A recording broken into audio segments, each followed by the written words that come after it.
Mère Marie-Agnès, bonjour. Bonjour. Et merci d'être avec nous aujourd'hui. Je vais vous présenter en quelques mots et vous compléterez si jamais il manque des choses. Vous êtes donc une religieuse carmélite. Vous avez une double nationalité, une nationalité franco-libanaise. Oui. Mais vous vivez en Syrie depuis 18 ans, où vous vous occupez notamment d'un monastère. Le monastère se nomme Saint-Jacques-le-Mutilé. Donc j'aurais une première question à vous poser. Vous vivez dans un pays en guerre qui est la Syrie. J'aurais aimé que vous m'expliquiez quelle est la situation sur le terrain et notamment celle des chrétiens de Syrie. D'abord, les chrétiens forment partie d'un tissu social extrêmement varié et ils sont solidaires avec les autres Syriens. Les chrétiens ne briguent pas le pouvoir, ils n'ont pas une position politique déterminée. Il y en a qui sont avec la révolution, ce qu'on appelle l'insurrection, mais la majorité s'est abstenue de prendre une position claire. Ils sont plutôt pour la permanence de l'État et pour une transition pacifique vers des structures plus démocratiques. Les chrétiens n'ont pas non plus une force armée, ils n'ont personne pour les protéger et ils s'en remettent aux structures étatiques. Maintenant, dans la vie quotidienne en Syrie, il y a eu une détérioration tout à fait visible de la sécurité de la situation où petit à petit la violence a tout envahi. Et quand je dis une violence, c'est lorsque très vite l'opposition s'est dotée d'une aile armée en prétextant la protection des civils. En réalité, lorsque ces violences ont éclaté, il y a des méthodes qui ont été utilisées qui sont contraires à la charte de Genève et qui ont mis au contraire en danger la population civile dans son habitat. De quelle méthode Alors, ces méthodes, c'est de s'infiltrer dans les quartiers résidentiels pour en faire des lieux de confrontation armée. Et cela implique l'exode des habitants et la destruction de leur habitat, ainsi que de leurs propriétés, de leurs magasins ou de leurs usines. C'est ainsi qu'aujourd'hui, près de 2,5 millions de Syriens sont déplacés et des régions entières sont totalement dévastées. La dévastation provient du fait qu'un pourrissement de la situation sur place fait que la population civile exsangue et ne pouvant plus faire face aux extorsions de ces bandes armées qui souvent sont des bandits, qui se revêtent, n'est-ce pas, d'un qualificatif de rebelles, dont la finalité est uniquement de s'enrichir, vous voyez, à base d'enlever les gens, de les séquestrer, de demander des rançons, de voler, de violer, de détruire, de piller. À la longue, la population demande l'intervention de l'armée régulière. Et je suis témoin que cette intervention se laisse attendre. Et entre-temps, il y a beaucoup de dommages dans la population civile, beaucoup de morts, beaucoup de personnes assassinées, ciblées parce qu'elles sont des fonctionnaires ou bien des artisans qui maintiennent, n'est-ce pas, le cours de la vie civile. Alors, lorsque l'armée intervient, la population a déjà quitté les lieux. Souvent, l'armée attend que les lieux se vident. Et les confrontations amènent la destruction totale de zones habitées. On a des panoramas vraiment qui nous rappellent la Deuxième Guerre mondiale, Dresde ou bien Saint-Pétersbourg, vous voyez. Alors les chrétiens font partie de cette population civile. Déjà à Homs, à cause de l'invasion non justifiée des bandes armées soi-disant de l'opposition dans leur quartier résidentiel en février 2012, cette présence massive indisciplinée et agressive de la branche armée de l'opposition a fait que la plupart des chrétiens de Homs aient pris le chemin de l'exil, de l'exode. Nous avons eu 130 000 chrétiens de Homs et de sa province qui ont pris la fuite et qui sont des déplacés.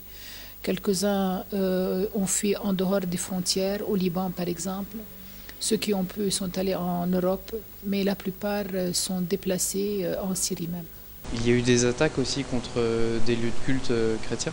Bien sûr, à l'occasion de ces invasions et les combats concomitants, les lieux de culte ont été effectivement attaqués et partiellement détruits ou totalement et souvent désacralisés avec l'introduction de ces bandes à l'intérieur de ces édifices pour y sévir d'une manière contraire au respect de la confession des autres et de la sacralité des lieux, malheureusement.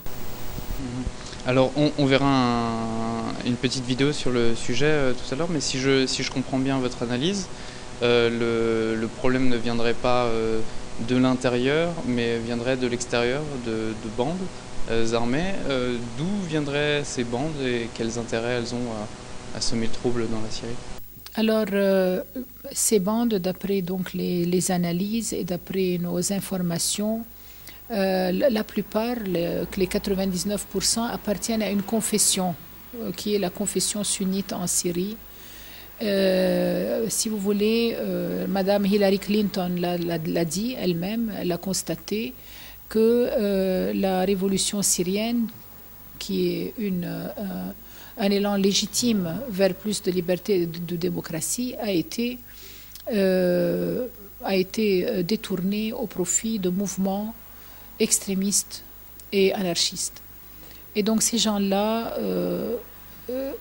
ce sont des gens qui ont été remontés par des prêcheurs, par des prédicateurs religieux, comme le cheikh Harour ou bien le cheikh Karadawi, sur les chaînes satellitaires d'Arabie Saoudite, pour créer un substrat de l'islam qui est très loin de l'origine de cette religion monothéiste et de ses constantes. C'est une caricature de l'islam qui fait que les autres sont des ennemis et sont des impies qu'il faut éliminer. C'est le fondement du salafisme, ou bien qu'il faut réduire en servitude.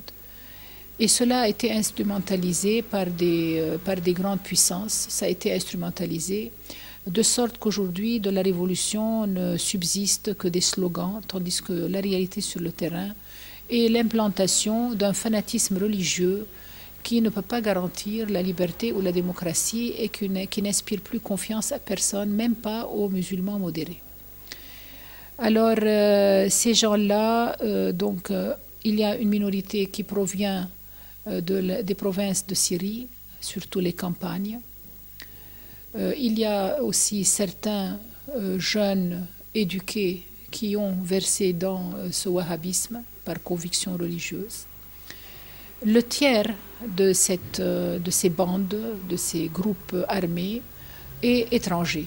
Et donc, ce sont des mercenaires qui viennent, ou des volontaires qui viennent de divers pays comme l'Arabie Saoudite, la Libye, la Tunisie, le Maroc, le Soudan, la Somalie, la Jordanie, l'Égypte, le Liban, le Pakistan, l'Afghanistan, la Tchétchénie, même le Kosovo. Et nous avons aussi des ressortissants français, anglais, irlandais, australiens et même suédois de souche arabe. Ces gens-là, M. Laurent Fabius les a taxés d'être un ramassis hétéroclite et désordonné, sèment la terreur, sèment le terrorisme, et on dirait que leur mot d'ordre est de réaliser le plus de dégâts possible aux infrastructures de l'État, au patrimoine culturel et à la population civile. Dernièrement, après les grandes voitures piégées, les grands attentats à la voiture piégée qui faisaient à chaque fois entre 20 et 100 morts. On est passé à un autre diapason, c'est celui des petites bombes, les bombes mobiles qu'on colle dans des bus de transport public ou bien aux angles des rues. Et là, c'est un terrorisme qui est infligé à la population innocente et civile. Et alors, indistinctement, ce sont des hommes, des femmes, des enfants, comme l'attentat qui a eu lieu dans le bus d'une école où 29 enfants ont été totalement déchiquetés par l'explosion. Notre quotidien en Syrie, comme disait notre patriarche Grégoire Troualaham, est un quotidien de cauchemar. Alors que la Syrie était le pays le plus stable, le plus sécurisé du monde, vous voyez, un des pays les plus sécurisés du monde. Nous pouvions aller et venir vers 3 heures du matin, personne ne nous disait rien. On pouvait laisser les portes ouvertes. Il y avait vraiment une stabilité, une sécurité. Bien sûr, il y avait un prix à payer, donc c'était un régime totalitaire. Il ne faut pas oublier, je ne suis pas là pour blanchir les pages de n'importe qui. Justement, à ce propos, vous avez justement reconnu qu'il y avait un besoin de changement en Syrie, mais d'un côté, pour l'instant, on a la révolution qui a été détournée donc au profit de puissances étrangères. Et il y a notamment une troisième voie qui est en train de s'ouvrir en Syrie autour du mouvement Moussalaha, qui signifie la réconciliation, auquel vous avez apporté votre soutien. Est-ce que vous pourriez nous dire quelques mots sur ce mouvement ? Tout à fait. Vous savez, la majorité de la population en Syrie n'est pas polarisée d'une manière politique. Cette majorité silencieuse qui n'est affiliée ni à l'opposition ni au régime, cherche une transition démocratique vers une réalité nouvelle, mais à la fois ancrée dans l'identité syrienne, c'est-à-dire conserver ce tissu social diversifié, cette convivence entre les différentes composantes de ce tissu social. Vous savez, la Syrie est composée de diverses religions, tels que l'islam, sunnite, alawite ou chiite, tels que le christianisme. Dans ces différentes églises, il y a près de 11 églises en Syrie. Aussi, vous avez différentes ethnies. Donc, vous avez des Arabes, des Kurdes, des Arméniens, des Syriaques, des Caucasiens, des Turkmènes. Vous avez des minorités religieuses telles que les Ismaélites, les Nusayrites, les Yazidites, les Druzes, peut-être dont vous n'avez jamais entendu parler. Tous ces gens-là, toutes ces diverses composantes vivaient en paix et dans le respect absolu, dans l'égalité des droits et des devoirs. C'est vrai que la constitution syrienne, elle souligne que la source de la législation est le Coran, mais nonobstant cela, tout le monde était vraiment régi par des lois séculières. Alors la Moussalaha émerge donc de cette aspiration de la population syrienne à demeurer liée entre elles par un pacte social qui est aussi dû à l'autodétermination dont ils ont droit, mais ils ne veulent pas la violence, c'est-à-dire changer à travers la violence ou bien à travers l'ingérence étrangère. Cela rejoint les positions de l'opposition qui se dit interne. Alors l'opposition interne est la majorité de l'opposition, vous voyez, et en plus, à côté de cette opposition, il y a la majorité du peuple syrien qui lui aussi réclame des changements, des réformes, mais dans la paix civile et dans l'autonomie et l'indépendance. Le mouvement de Moussalaha tient compte des diverses aspirations du peuple syrien et aussi de ses affiliations, c'est-à-dire il accepte l'opposition comme il accepte la non-opposition, il les met ensemble et il essaie de négocier donc d'une manière ponctuelle, d'après la situation sur le terrain, la suppression de la violence, la réconciliation, la libération des captifs, rendre la liberté à ceux qui sont kidnappés, même les prisonniers politiques. Et il y a diverses réalisations. Alors Moussalaha se trouve dans toute la superficie de la Syrie. Elle est formée des délégués des religions, de diverses religions, de diverses tribus, de diverses ethnies. Et ce sont les plus grands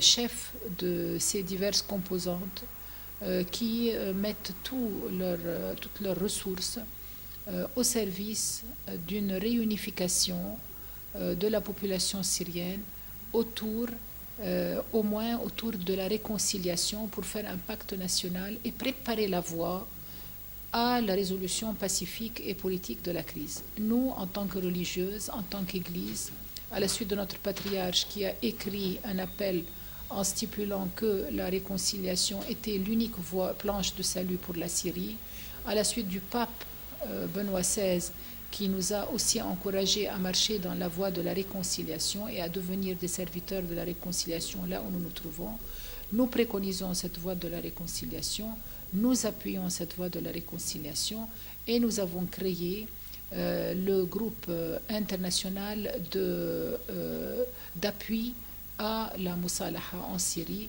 qui se trouve actuellement dans diverses capitales en Europe, au Moyen-Orient et en Australie. Justement, parce que vous mentionnez la foi, j'ai eu une question au sujet de justement, vous faites une sorte de travail de lobbying pour essayer de sensibiliser les peuples du monde entier à ce qui est en train de se passer en Syrie en ce moment. Justement, quelle relation vous faites entre votre foi et vos actions séculières? Merci. Ma foi est ancrée dans mon cœur, mais aussi dans mon comportement. Et je ne peux pas faire abstraction de mon prochain. Ma foi chrétienne me demande d'aimer mon prochain, non simplement comme moi-même, comme le disait la loi judaïque, mais de l'aimer au point de lui offrir ma vie. Le Seigneur Christ dit, il n'y a pas d'amour plus grand que de livrer, que de donner sa vie pour ce qu'on aime.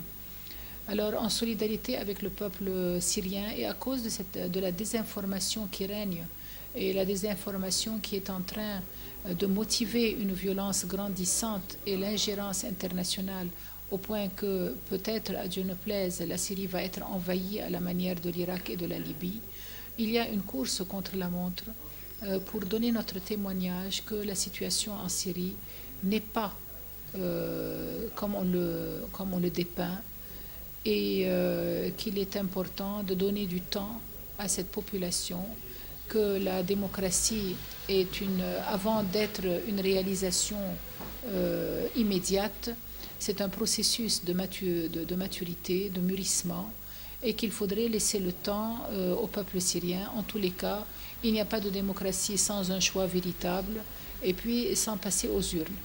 Or, donc c'est pourquoi, devant la désinformation générale, je suis sollicitée pour donner une version de l'autre côté des événements. Et je m'y prête tant qu'il n'y a pas quelqu'un d'autre qui le fasse à ma place, avec l'accord de ma communauté et de mes supérieurs. D'accord, donc nous allons vous présenter maintenant un petit zapping que nous avons effectué, c'est-à-dire c'est une vision justement des médias français sur la situation en Syrie. Donc on va vous laisser regarder, puis on vous demandera d'intervenir juste après. La situation de la Syrie est chaque jour plus éprouvante. Elle appelle donc une mobilisation de la communauté internationale. Ce qui se passe en Syrie est chaque jour plus révoltant, plus scandaleux, plus honteux. Le régime massacre son peuple. Regardez le discours de Bachar el-Assad. C'est de la bêtise, multipliée par la longueur des discours. Mais enfin, quand il parle, Mais on est dans le n'importe quoi. Moi, je veux pas qu'on fasse de comparaison entre Bachar el-Assad et ce que furent Moubarak ou Ben Ali. Nous avons fait savoir de façon claire au régime d'Assad et à d'autres forces sur le terrain qu'il s'agissait d'une ligne rouge pour nous. Si nous commencions à voir des armes chimiques déplacées ou utilisées. Le Conseil à être à la hauteur de la mission que lui confie la Charte des Nations Unies en se portant au secours d'un peuple et d'une région qui ne veulent que la paix et le respect de leur dignité. Dégagé, oui, la France veut le dégager du pouvoir. Bien sûr, parce que, bon, on considère que c'est un dictateur et qui est en train d'assassiner son peuple. L'enjeu, c'est de hâter le moment de la transition. Car une chose est certaine, c'est que le régime de Bachar el-Assad ne tiendra pas.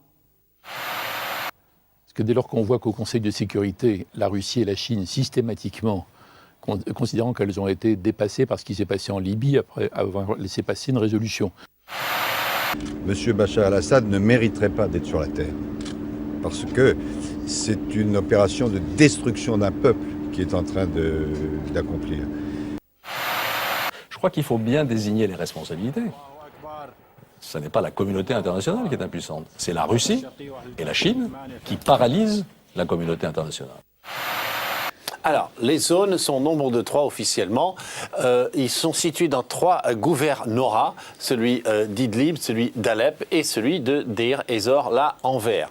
Attention, ce n'est pas toute la tache verte qui est zone libérée. C'est à l'intérieur de celle-ci qu'il y a toute une kyrielle de villes et de villages qui recouvrirait à peu près 300 000 habitants.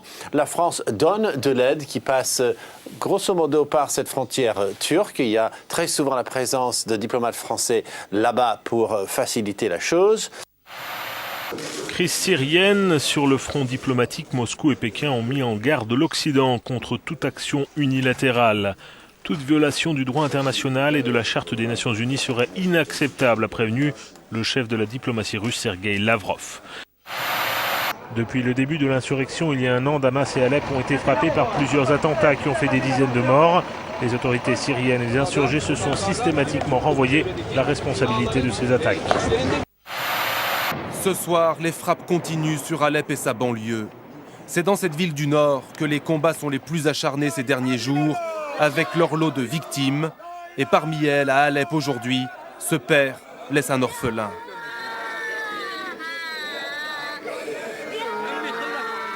Dans cette voiture criblée de balles, 2 corps, une femme à l'avant, un homme à l'arrière. Ça, c'est une famille qui tentait de fuir Alep. Les forces d'Assad tuent les femmes et les enfants.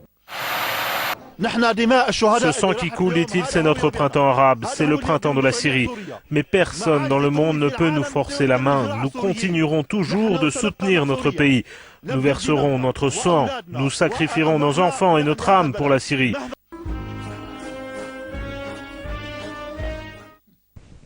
Voilà un petit zapping en fait, qu'on vous a présenté pour montrer un peu la vision que peuvent avoir les Français du conflit, en fait, vu des médias français. Donc on constate quand même qu'il y a un ton assez guerrier quand même de nos dirigeants, assez menaçant en fait. Et qu'est-ce que ça vous évoque, vous, puisque c'est un peu, on va dire, une synthèse de ce que peuvent imaginer les Français sur le conflit en Syrie? Oui, ça évoque, vous voyez, une motivation de la violence, une justification de la violence et un détournement de la souffrance d'un peuple qui a été provoqué par ces mêmes partis. On instrumentalise ce qu'on a provoqué pour aboutir à des réalisations spécifiques. C'est une manipulation qui n'apporte aucun bien à la population syrienne. Nous avons vu cela se réaliser dans d'autres pays, comme l'Irak, qui continue à saigner, comme la Libye, qui continue à saigner. Et nous espérons vivement que les voix appelant à la pacification, à la sagesse, à la mesure et à respecter l'autodétermination du peuple syrien se fasse entendre pour que cette ingérence massive s'arrête et que la population civile soit vraiment protégée et qu'elle puisse revenir à elle-même, user de son droit de vote. On pourrait l'aider à user de son droit de vote pour que son choix soit vraiment réel et sur le terrain. Très bien. J'aurais juste une petite question conclusive. On parlait de la propagande des médias français. Hier, vous deviez vous exprimer sur Radio Notre-Dame et votre entretien a été annulé. Est-ce que vous pourriez expliquer ce qui s'est passé exactement ? Je crois que ça a été annulé pour que j'ai le temps de m'exprimer devant les médias mainstream afin que toute interview dans un réseau d'églises ne soit pas taxée de parti pris par l'ensemble de la presse. Donc ça va être reporté, mais ce n'est pas annulé. Et est-ce que vous avez eu des contacts justement avec les médias mainstream ? J'ai souvent des contacts avec les médias mainstream, mais la plupart des médias qui demandent, qui sont intéressés à m'interviewer sont surtout dans la mouvance anglophone. Et j'ai toujours quelqu'un de la mouvance anglophone qui veut bien m'écouter. Et à ce sujet, je considère que la presse anglophone est plus libre que la presse francophone, malheureusement, alors que la France est le pays, c'est mon pays, je suis française, ça devrait être le pays des libertés. Nous sommes trop alignés et on se demande pourquoi la France devrait être aussi indépendante de ses choix comme elle l'était du temps du général de Gaulle. Nous ne pouvons être plus d'accord avec ceci. C'est une belle conclusion. Nous vous remercions, Mère Marie-Agnès, de nous avoir accordé cette interview. Merci. Et bonne chance pour votre Mais je sais que l'opinion publique en France n'est pas alignée avec, c'est-à-dire les grandes positions de certains dirigeants. Et je salue la France et les Français. Merci.